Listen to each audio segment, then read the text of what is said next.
Le constat est sans appel. Selon une étude réalisée en octobre dernier par le Bureau de recherche géologique et minière à Criel-sur-Mer, l'érosion des falaises se poursuit inexorablement.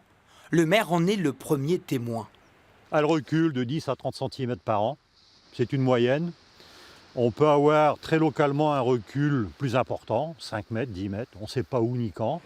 Dernier phénomène observé, ce trou sous la chaussée en bordure de falaise. L'eau pluviale vient éroder le haut de falaise, creuser, créer une faille dans cette falaise. Bon.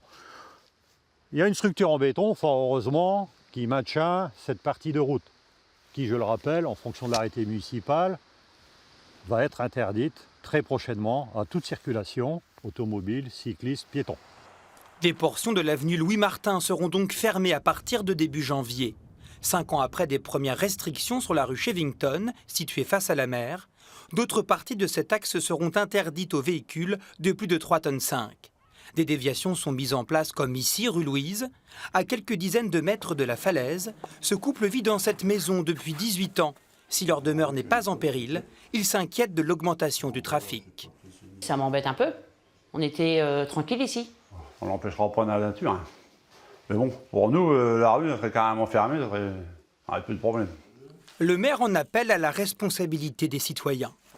Il y aura une signalisation routière mise en place, dont tout à chacun devra respecter le code de la route, tout simplement. Dernière conséquence de ces aménagements pour les randonneurs, le tracé du GR21 sera dévié.